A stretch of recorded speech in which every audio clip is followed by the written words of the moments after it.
کہا جا رہا ہے کہ تمہارے کفر سے اللہ کا کیا بگڑے گا. حضرت موسیٰ علیہ السلام نے اپنی قوم سے فرمایا تھا سورہ ابراہیم کی آیت نمبر 8 میں، اگر تم اور روئے زمین پہ بسنے والے سب کے سب کفر کا راستہ اختیار کر لیں تو وہ اللہ کا کیا بگاڑیں گے. یقیناً اللہ تو بے پرواہ تعریف کیا گیا ہے. حدیث قدسی میں ہے، اللہ تعالیٰ فرماتا ہے اے میرے بندو، اگر تمہارے اول اور آخر تمام انسان اور جن اس ایک آدمی کے دل کی طرح ہو جائیں جو تم میں سب سے زیادہ متقی ہے، تو اس سے میری بادشاہی میں اضافہ نہیں ہوگا. اگر تمہارے اول اور آخر اور انس اور جنس اس آدمی کے دل کی طرح ہو جائے جو تم میں سب سے بڑا نافرمان ہے، تو اس سے میری بادشاہی میں کوئی کمی نہیں واقع ہوگی. اے میرے بندو، اگر تم سب ایک میدان میں جمع ہو جاؤ اور مجھ سے سوال کرو اور میں ہر انسان کو اس کے سوال کے مطابق عطا کروں، تو اس سے میرے خزانے میں اتنی ہی کمی ہوگی جتنی سوئی کے سمندر میں ڈبو کر نکالنے سے سمندر کے پانی میں ہوتی ہے. آیت نمبر 172. مسیح علیہ السلام کو اللہ کا بندہ ہونے میں کوئی ننگ و آر یا تکبر و انکار ہرگز ہو ہی نہیں سکتا، اور نہ مقرب فرشتوں کو. اس کی بندگی سے جو بھی دل چرائے، تکبر و انکار کر، اللہ تعالیٰ ان سب کو اکٹھا اپنی طرف جمع کرے گا. پس جو لوگ ایمان لائے، شائستہ اعمال کی، ان کا پورا پورا ثواب عنایت فرمائے گا اور اپنے فضل سے انہیں اور زیادہ دے گا. اور جن لوگوں نے ننگ و آر اور سرکشی کی اور انکار کیا، انہیں تنگ و آر اور سرکشی کی اور انکار کے انہیں المناک عذاب دے گا، اور وہ اپنے لیے سوائے اللہ تعالیٰ کے کوئی حمایتی دوست اور امداد کرنے والا نہ پائیں گے. اے لوگوں، تمہارے پاس تمہارے رب کی طرف سے سند اور دلیل آ پہنچی، ہم نے تمہاری جانب واضح اور صاف نور اتار دیا. جی، کہ دنیا میں سب کے ٹائمنگز فرق ہے نا، ٹائمنگز کے حساب سے. اور ایک اللہ کا سب سے بڑا اس میں احسان یہ ہے کہ بہت پیاری سی بات میں نے کہیں پڑھی تھی کہ جب ہم نماز پڑھتے ہیں نا، جیسے اس وقت میں نے عصر کی نماز پڑھی اور اس وقت کسی اور جگہ شاید کوئی اور نماز کا وقت ہو، تو یہ ایک جی دیکھا جائے نا، اگر ہم ایریل ویو اوپر سے لیں نا، تو جس طرح ہماری نمازوں کے وقت میں چینجز آتی ہیں کہ لاہور اور کراچی کی نماز تک میں فرق آتا ہے، لاہور اور کراچی تک کے رمضان کے روزے کا افطار میں بھی فرق آ رہا ہوتا ہے اس ٹائم کی وجہ سے. تو وہ اللہ تعالیٰ چاہتے ہیں کہ ہر سیکنڈ، ہر مومنٹ پہ، ہر جگہ اللہ کی اطاعت ہو رہی ہو. تو یہ اللہ ٹھیک ہے، تعالیٰ کی حکمت ہے. جی. تو تھینک یو. بہرحال یہاں پہ اکثر یہ کسی نے سوال کیا کہ کلمت اللہ کا مطلب کیا ہے. تو کلمت اللہ کا مطلب یہ ہے کہ لفظ کن سے باپ کے بغیر ان کی تخلیق ہوئی، اور یہ لفظ حضرت جبرائیل علیہ السلام کے ذریعے سے حضرت مریم تک پہنچا. اور روح اللہ کا مطلب ہے کہ وہ نفخہ، پھونک ہے جو حضرت جبرائیل علیہ السلام نے اللہ کے حکم سے حضرت مریم کے گریبان میں پھونکی تھی، جس سے اللہ تعالیٰ نے باپ کے نطفے کے قائم مقام کر دیا. یوں عیسیٰ جو تھے اللہ کا کلمہ بھی ہیں، جو فرشتے نے حضرت مریم کی طرف ڈالا، اور ان کی وہ روح ہے جسے لے کے جبرائیل مریم کی طرف بھیجے گئے تھے. تو بہرحال عیسائیوں کے کئی فرقے ہیں، بعد حضرت عیسیٰ کو اللہ کا بیٹا، کوئی اللہ کا شریک اور بعد اللہ کا بیٹا مانتے ہیں. اور بہرحال یہ جو تین خداؤں اور حضرت عیسیٰ یعنی کہ تین میں سے ایک ہونے کے قائل ہیں، تو اللہ تعالیٰ فرما رہا ہے کہ تین خدا کہنے سے باز آ جاؤ، اللہ صرف واحد، اللہ ایک ہے. آیت نمبر 174. اے لوگو، تمہارے پاس تمہارے رب کی طرف سے سند اور دلیل آ پہنچی، ہم نے تمہاری جانب واضح اور صاف نور اتار دیا. بس جو لوگ اللہ تعالیٰ پر ایمان لائے، اسے مضبوط پکڑ لیا، انہیں تو وہ عنقریب اپنی رحمت اور فضل میں لے لے گا اور انہیں اپنی طرف کی راہ راست دکھا دے گا. آپ سے فتویٰ پوچھتے ہیں، آپ کہہ دیجئے کہ اللہ تعالیٰ خود تمہیں کلالہ کے بارے میں فتویٰ دیتا ہے. کلالہ پہلے بھی ہم پڑھ چکے ہیں، اس مرنے والے کو کہا جاتا ہے جس کا باپ ہو یا نہ بیٹا. اگر کوئی شخص مر جائے جس کی اولاد نہ ہو اور ایک بہن ہو، تو اس کے چھوڑے ہوئے مال کا آدھا حصہ ہے، اور اور وہ بھائی اس بہن کا وارث ہوگا اگر اس کی اولاد نہ ہو. اگر بہنیں دو ہیں تو انہیں کل چھوڑے ہوئے کا 2/3 ملے گا. اگر کئی شخص اس ناطے کے ہیں، مرد بھی اور عورتیں بھی، تو مرد کے لیے حصہ ہے مثل 2 عورتوں کے. اللہ تعالیٰ تمہارے لیے بیان فرما رہا ہے کہ ایسا نہ ہو کہ تم بہک جاؤ، اللہ تعالیٰ ہر چیز سے واقف ہے. سورہ مائدہ ہم شروع کر رہے ہیں، اور مائدہ جو ہے مائدہ عربی میں کھانے کے سجے ہوئے خوان کو کہتے ہیں، اور اس کا تذکرہ اس سورت میں موجود ہے، اس لیے اس کا نام سورہ مائدہ ہے. اس سورت سے قرآن کی دوسری منزل شروع ہوتی ہے، پہلی منزل سورہ نساء پہ ختم ہو گئی. یہ سورت مدینہ طیبہ میں وقفے وقفے سے نازل ہوئی، اور یہ آخری سورت ہے. اس کے بعد کوئی اور سورت نازل نہیں ہوئی، کیونکہ حجۃ الوداع کے موقع پہ جو آخری آیت دین کی تکمیل کے بارے میں اتری، وہ اسی میں ہے.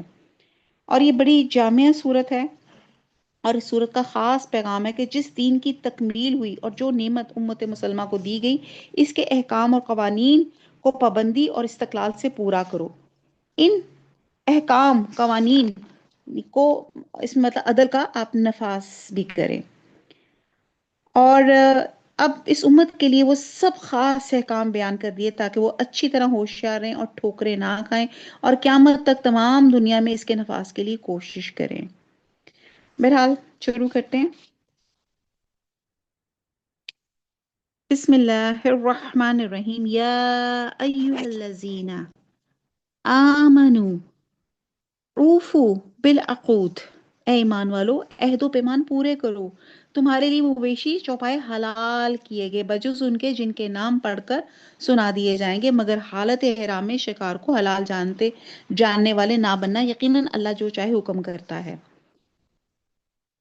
عقود عقد کی جمع ہے جس کے معنی گرہ لگانے کے ہیں، اور اس کا استعمال کسی چیز میں گرہ لگانے کے لیے بھی ہوتا ہے اور پختہ عہد و ایمان کرنے کے لیے بھی۔ تو یہاں اس سے مراد عقود سے احکام الہی ہیں جن کا اللہ سبحانہ تعالیٰ نے انسانوں کو مکلف ٹھہرایا، اور عہد و پیمان اور معاملات ہیں جو انسان آپس میں کرتے ہیں، تو دونوں کا پورا کرنا بہت ضروری ہے۔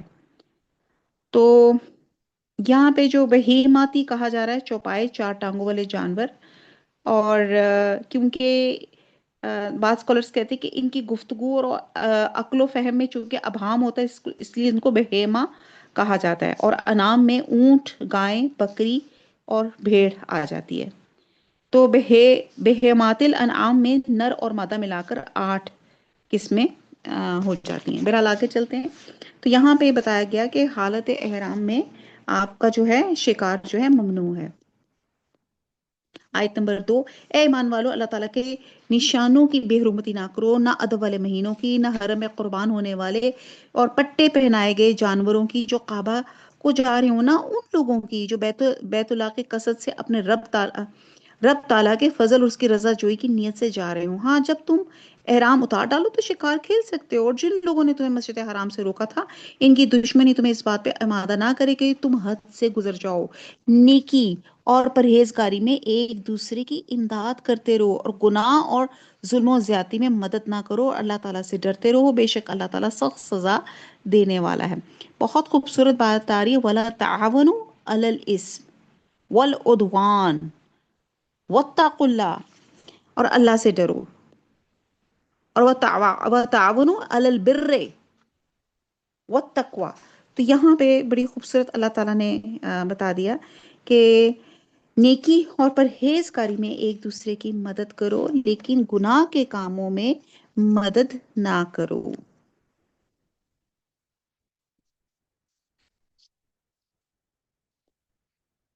آیت نمبر 3، تم پر حرام کیا گیا ہے مردار اور خون اور خنزیر کا گوشت جس پہ اللہ کے سوا دوسرے کا نام پکارا گیا ہو۔ یہ ہم نے لاسٹ کلاس میں ہم نے بہت ڈیٹیل سے پڑھا تھا کہ مردار ظاہر ہے کسی بیماری سے مرا ہے، وہ ہائیجینک نہیں ہے۔ خون از اے رچ میڈیم جس میں جرمز کی افزائش ہوتی ہے، گروتھ ہوتی ہے، وہ بھی ٹھیک نہیں ہے۔ خنزیر کا گوشت، اس کے اندر سویٹنگ گلینڈز نہیں ہوتے، اور اس کے اندر کوئی سخت بیکٹیریا ہوتا ہے جو کسی طرح سے بھی وہ جس کو کہتے ہیں مرتا ہی نہیں ہے۔ اور چوتھا یہاں پہ کہ اللہ کے سوا، یعنی کہ ایسا جانور جس پہ اللہ کے سوا دوسرے کا نام پکارا ہو۔ آگے مزید لسٹ آ رہی ہے کہ جو گلا گھٹنے سے مرا ہو، جو کسی ضرب سے مر گیا ہو، یا جو اونچی جگہ سے گر کے مر گیا ہو، اور جو کسی کے سینگ مارنے سے مرا ہو، اور جسے درندوں نے پھاڑ کھایا ہو لیکن اسے تم ذبح کر ڈالو تو حرام نہیں، اور جو آستانوں پہ ذبح کیا گیا ہو، یہ بھی کہ قرا کے تیروں کے ذریعے فعال گیری کرو، یہ سب بدترین گناہ ہیں۔ آج کفار تمہارے دین سے نا امید ہو کے خبردار تم ان سے نہ ڈرنا، مجھ سے ڈرتے رہنا۔ فلا تخشوہم وخشون، آگے آ جاتا ہے الیوم اکملت لکم دینکم واتممت علیکم نعمتی ورضیت لکم الاسلام دینا۔ آج میں نے تمہارے لیے دین کو کامل کر دیا اور تم پر انعام بھرپور کر دیا، اور تمہارے لیے اسلام کے دین ہونے پر رضامند ہو گیا۔ بس جو شخص شدت کی بھوت میں بے قرار ہو جائے، بے شرط کہ کسی گناہ کی طرف اس کا میلان نہ ہو، یقیناً اللہ تعالیٰ معاف کرنے والا اور بڑا مہربان ہے۔ اچھا جی، یہاں پہ بتایا گیا کہ ذبح کا جو شرعی طریقہ یہ ہے کہ بسم اللہ پڑھ کر تیز دھار آلے سے جانور کا گلا اس طرح کاٹا جائے کہ رگیں کٹ جائے۔ اور ذبح کے علاوہ نہر بھی مشروع ہے جس کا طریقہ یہ ہے کہ کھڑے جانور کے لیے اس کے لبے پر اس کے چھری ماری جائے، جس کو اونٹ کو نہر کیا جاتا ہے، جس سے نرخرا اور خون کی خاص رگیں کٹ جاتی ہیں اور سارا خون بہہ جاتا ہے۔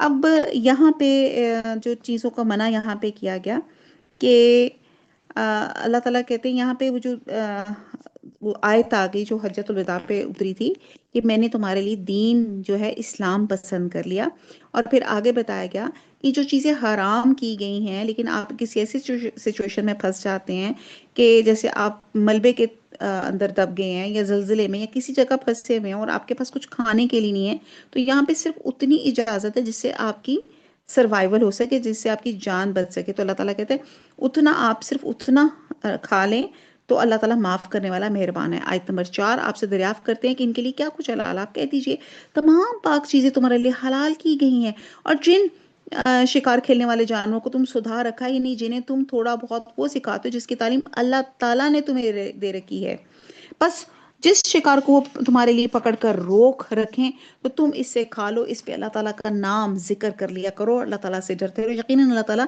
جلد حساب لینے والا ہے۔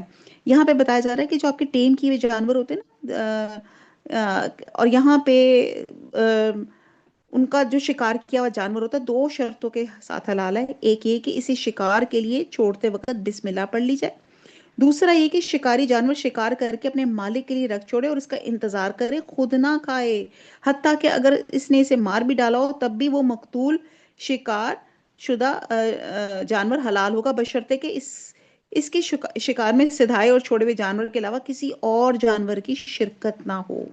دیکھیں اللہ تعالیٰ کتنا رحیم اور کتنی کلیئر کٹ سارے کمام بیان کرتے ہیں۔ آیت نمبر 5 کل پاکیزہ چیزیں آج تمہارے لیے حلال کی گئی ہیں، اور اہل کتاب کا ذبی تمہارے لیے حلال ہے اور تمہارا ذبی ان کے لیے حلال ہے، اور پاک دامن مسلمان عورتیں جو لوگ تم سے پہلے کتاب دیے گئے اور ان کی پاک دامن عورتیں بھی حلال ہیں جبکہ تم ان کے مہر ادا کر دو، اس طرح کہ تم ان سے باقاعدہ نکاح کرو، یہ نہیں کہ پھر بات دوبارہ آ رہا ہے واللہ متخذی اقدان، یہاں کہ تم خفیہ یا پوشیدہ بدکاری کرو، منکرین ایمان کے اعمال ضائع اور عقارت ہے، آخرت میں وہ ہارنے والوں میں سے ہیں۔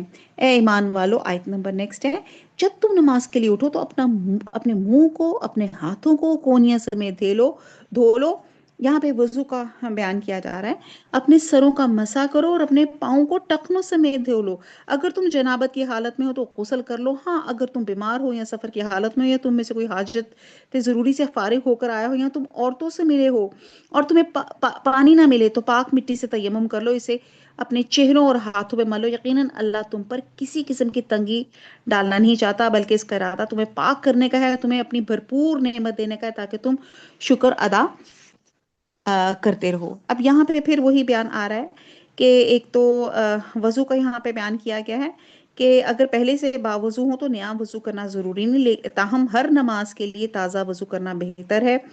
پھر بات آ جاتی ہے کہ وضو سے پہلے نیت فرض ہے اور وضو سے پہلے بسم اللہ پڑھنی بھی ضروری ہے، داڑھی آپ کی گھنی ہو اس کا خلال کیا جا سکتا ہے، اعضا کو ترتیب وار دھویا جائے، ان کے درمیان میں یعنی کہ فاصلہ نہ کیا جائے، یعنی کہ ایک عضو دھونے کے بعد دوسرے عضو کے دھونے میں دیر نہ کی جائے، یعنی کہ تسلسل سے دھوئے جائیں، اور اعضائے وضو میں کسی بھی عضو کا کوئی حصہ خشک نہ رہے ورنہ وضو نہیں ہوگا، اور کوئی عضو بھی 3 مرتبہ سے زیادہ نہ دھویا جائے، اور ایسا کرنا خلاف سنت ہے۔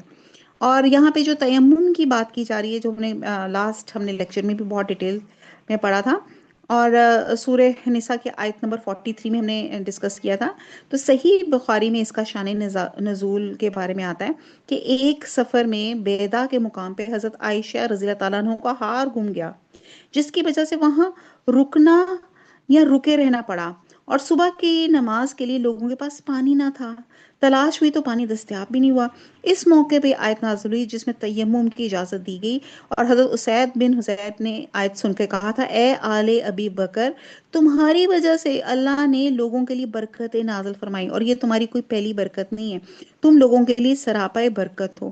تو یہ بہت لمبا ایک واقعہ ہے جس کو میں نے بہت جلدی جلدی سے آپ کے ساتھ ڈسکس کیا کہ حضرت عائشہ کا جب ہار گما تو اسکالرس کہتے ہیں کہ حضور صلی اللہ علیہ وسلم نے مطلب ان کو کوئی تانا تشنی نہیں دی، کوئی اس طرح کو ان کو موک نہیں کیا کہ تمہاری وجہ سے سارے صحابہ رکے ہوئے ہیں اور ہار نہیں مل رہا یا اس طرح نماز جا رہی ہے۔ تو یہ ایک شفقت کا انداز تھا ایک شوہر کا اپنی بیوی کے ساتھ معاملہ جو تھا، جہاں پہ اکثر میری ایک سسٹر کہتی ہیں کہ مردوں کو کیوں نہیں کہا جاتا، تو ہر جگہ مردوں کو حسن معاشرت کا، اور یہاں حضور صلی اللہ علیہ وسلم بہترین نمونہ ہے۔ تو آپ دیکھیں کہ پورے لوگ بیٹھے رہے کہ حضرت عائشہ کا ہار نہیں مل رہا تھا، اور اللہ تعالیٰ نے انہی کی برکت سے یہ تیمم کی رخصت اللہ تعالیٰ نے ہمیں عطا فرما دی۔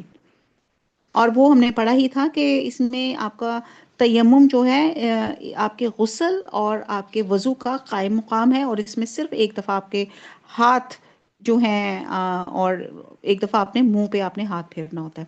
آیت نمبر 7، تم پر اللہ تعالیٰ کی جو نعمتیں نازل ہوئی انہیں یاد رکھو، اور اس کے اس عہد کو بھی جس کا تم سے معاہدہ ہوا ہے، جبکہ تم نے کہا ہم نے سنا اور مانا، سمعنا وآطانا، اور اللہ تعالیٰ سے ڈرتے رہو، یقینا اللہ تعالیٰ دلوں کی باتوں کا جاننے والا ہے۔ اے ایمان والو، تم اللہ کی خاطر حق پر قائم ہو جاؤ، راستے اور انصاف کے ساتھ گواہی دینے والے بن جاؤ۔ اچھا جی، گواہی کی اہمیت آپ دیکھ لیں کہ حدیث میں آتا ہے، حضرت نعمان بن بشیر کہتے ہیں کہ میرے باپ نے مجھے عطیہ دیا، تو میری والدہ نے کہا اس عطیہ پہ آپ جب تک اللہ کے رسول کو گواہ نہیں بنائیں گے میں راضی نہیں ہوں گی۔ چنانچہ میرے والد نبی صلی اللہ علیہ وسلم کی خدمت میں آئے تو آپ صلی اللہ علیہ وسلم نے پوچھا کیا تم نے اپنی ساری اولادوں کو اسی طرح کا عطیہ دیا؟ انہوں نے نفی میں جواب دیا، تو آپ صلی اللہ علیہ وسلم نے فرمایا اللہ سے ڈرو اور اولاد کے درمیان انصاف کرو، اور فرمایا کہ میں ظلم پہ گواہ نہیں بنوں گا۔ کتنی خوبصورت بات ہے، آپ ہمارے 3 4 5 جتنے بھی آپ کی اولاد ہوتی ہے، بچے ہوتے ہیں، تو یہاں پہ بھی ایک کہا جا رہا ہے کہ بچوں میں بھی آپ انصاف کریں، یعنی کہ اگر آپ سب کو دے سکتے ہیں کوئی تحفہ تو سب کو دیں، کسی اسپیسیفک کسی ایک کو نہ دیں۔ اور اسی وجہ سے آپ دیکھیں کہ آپ کے سائیکولوجیکلی امبیلنسز بچوں میں آ جاتی ہیں، اندر جیلسی آ جاتی ہے اپنے ہی سگے بہن بھائیوں کے لیے۔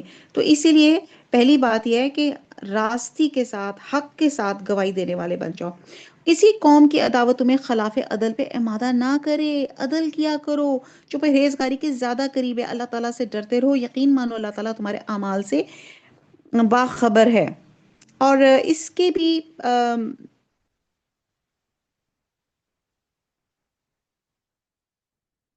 اور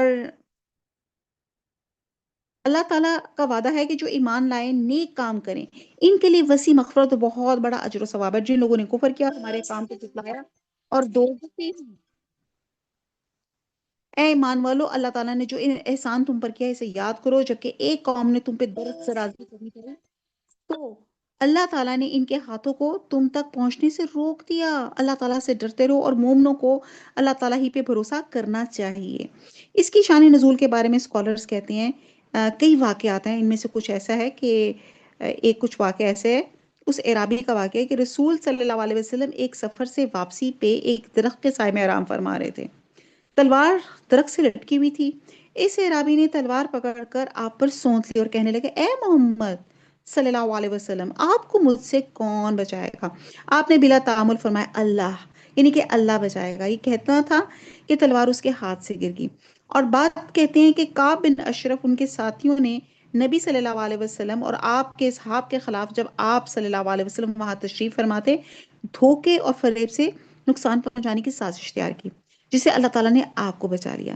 اور کچھ سیٹ آف سکولرز یہ بھی کہتے ہیں کہ ایک مسلمان کے ہاتھوں غلط فہمی سے جو دو آمری شخص قتل ہو گئے تھے، ان کی دیت کی ادائیگی میں یہودیوں کے قبیلے بنو نذیر سے حزب معاہدہ جو تعاون لینا تھا، اس کے لیے نبی صلی اللہ علیہ وسلم اپنے رفقا سمیت وہاں تشریف لے گئے اور ایک دیوار سے ٹیک لگا کر بیٹھے تھے۔ انہوں نے یہ سازش تیار کی کہ اوپر سے چکی کا پتھر آپ پر گرا دیا جائے، جس پہ اللہ سبحانہ تعالیٰ نے آپ کو بذریعہ وہی انفارم کر دیا۔ ممکن ہے ان سارے ہی واقعات کے بعد یہ آیت نازل ہوئی، کیونکہ ایک آیت کے نزول کے کئی اسباب اور عوامل ہو سکتے ہیں۔ آیت نمبر 12، اور اللہ تعالیٰ نے بنی اسرائیل سے عہد و پیمان لیا۔